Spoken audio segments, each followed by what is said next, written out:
सूर्यकोटि समप्रभा निर्विघ्नं कुरु मे देव सर्वकार्येषु सर्वदा शुक्लाम्बरधरं विष्णुं शशिवर्णं चतुर्भुजं प्रसन्नवदनं ध्यायेत् सर्वविघ्नोपशान्तये अगजानन पद्मार्कं गजाननं हरनिशम् अनेकदन्तं भक्तानामेकदन्तम् उपास्महे वक्रतुण्ड महाकाय सूर्यकोटि समप्रभा निर्विघ्नं कुरु मे देव सर्वकार्येषु सर्वदा शुक्लाम्बरधरं विष्णुं शशिवर्णं चतुर्भुजं प्रसन्नवदनं ध्यायेत् सर्वविघ्नोपशान्तये अगजानन पद्मार्कं गजाननं हरनिशम् अनेकदन्तं भक्तानामेकदन्तम् उपास्महे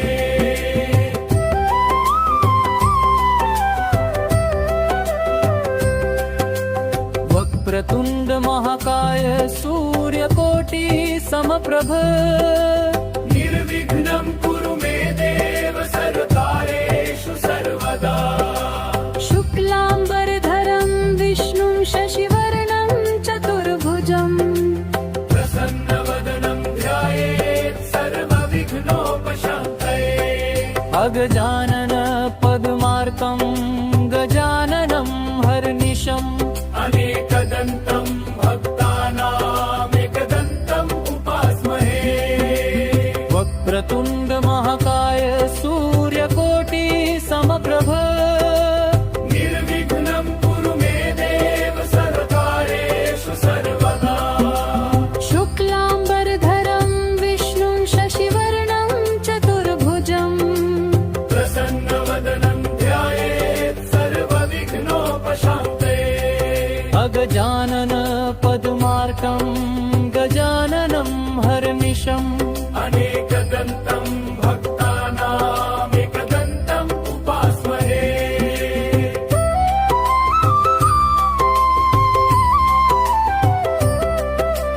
वक्रतुण्ड महाकाय सूर्यकोटि समप्रभ निर्विघ्नं कुरु मे देव सर्वकार्येषु सर्वदा शुक्लाम्बरधरं विष्णुं शशिवर्णं चतुर्भुजं प्रसन्नवदनं ध्यायेत् सर्वविघ्नोपशान्तये अगजानन पद्मार्कं गजाननं हरनिशम् अनेकदन्तं भक्तानामेकदन्तम् उपास्महे वक्रतुण्ड महाकाय सूर्यकोटि समप्रभा निर्विघ्नं कुरु मे देव सर्वकार्येषु सर्वदा शुक्लाम्बरधरं विष्णुं शशिवर्णं चतुर्भुजं प्रसन्नवदनं ध्यायेत् सर्वविघ्नोपशान्तये अगजानन पद्मार्कं गजाननं हरनिशम् अनेकदन्तं भक्तानामेकदन्तम् उपास्महे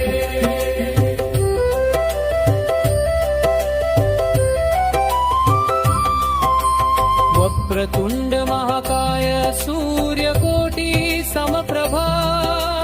निर्विघ्नं कुरु मे देव सर्वकार्येषु सर्वदा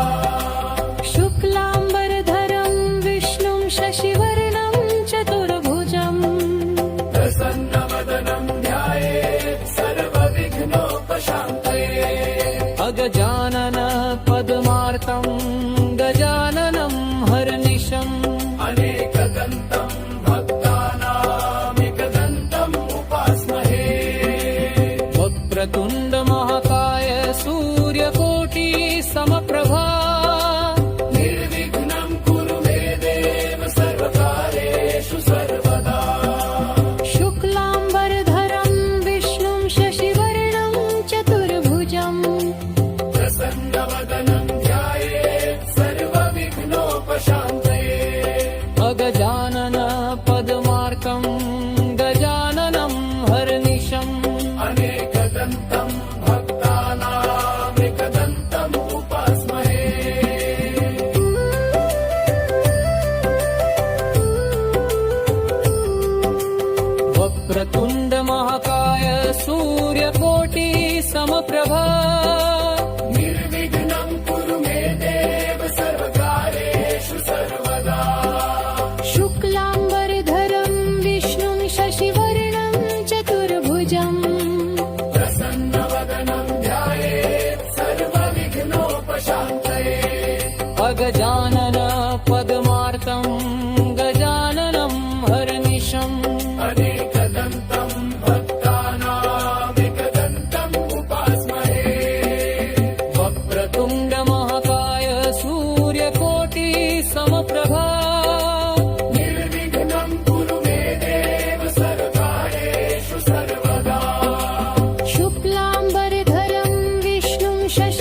अनेकदन्तम् भक्तानामेकदन्तम् उपास्महे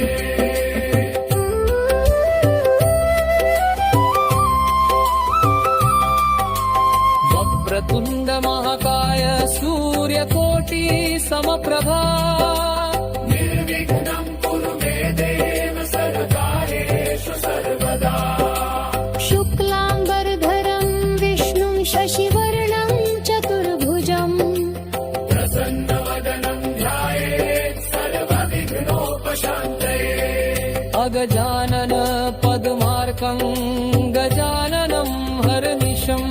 अनेकदन्तं भक्तानामेकदन्तम् उपास्महे वक्रतुण्ड महाकाय सूर्यकोटि समप्रभा निर्विघ्नं कुरु मे देव सर्वकार्येषु सर्वदा शुक्लाम्बरधरं विष्णुं शशिवर्णं चतुर्भुजम् प्रसन्नवदनं ध्यायेत् सर्वविघ्नोपशान्तये अगजानन पद्मार्कं गजाननं हरनिशम् अनेकदन्तं भक्तानामेकदन्तम् उपास्महे वक्रतुण्ड महाकाय सूर्यकोटि समप्रभा निर्विघ्नं कुरु मे देव सर्वकार्येषु सर्वदा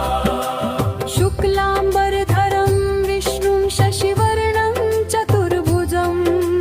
प्रसन्नवदनं ध्यायेत् सर्वविघ्नोपशान्तये अगजानन पद्मार्कं गजाननं हरनिशम् अनेकदन्तं भक्तानामेकदन्तम् उपास्महे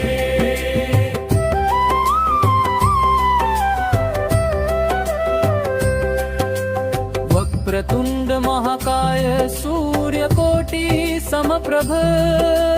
निर्विघ्नं कुरु मे देव सर्वकार्येषु सर्वदा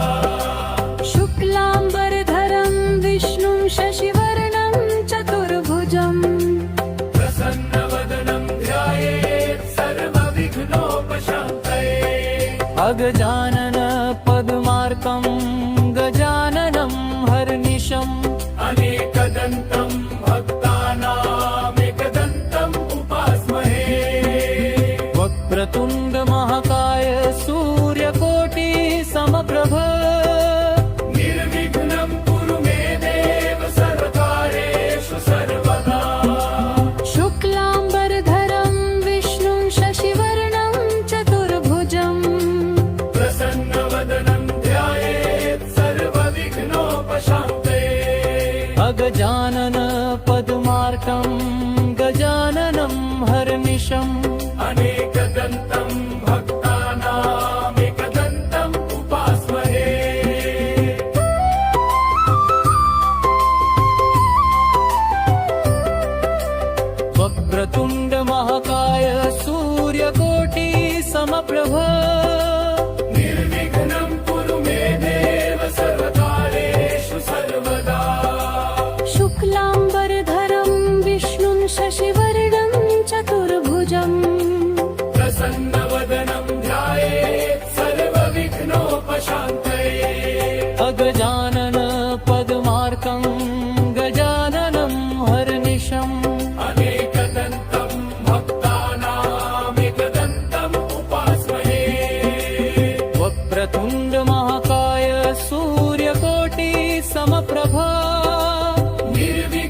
पद्मार्कं गजाननं हरनिशम्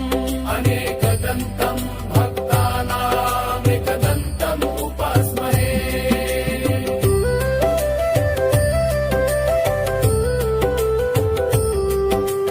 वक्रतुण्ड महाकाय सूर्यकोटि समप्रभा निर्विघ्नं कुरु मे देव सर्वकार्येषु सर्वदा शुक्लाम्बरधरं विष्णुं शशिवर्णं चतुर्भुजम् प्रसन्नवदनं ध्यायेत् सर्वविघ्नोपशान्तये अगजानन पद्मार्कं गजाननं हरनिशम् अनेकदन्तं भक्तानामेकदन्तम् उपास्महे वक्रतुण्ड महाकाय सूर्यकोटि समप्रभा निर्विघ्नं कुरु मे देव सर्वकार्येषु सर्वदा शुक्लाम्बरधरं विष्णुं शशिवर्णं चतुर्भुजम् प्रसन्नवदनं ध्यायेत् सर्वविघ्नोपशान्तये अगजानन पद्मार्कं गजाननं हरनिशम् अनेकदन्तं भक्तानामेकदन्तम् उपास्महे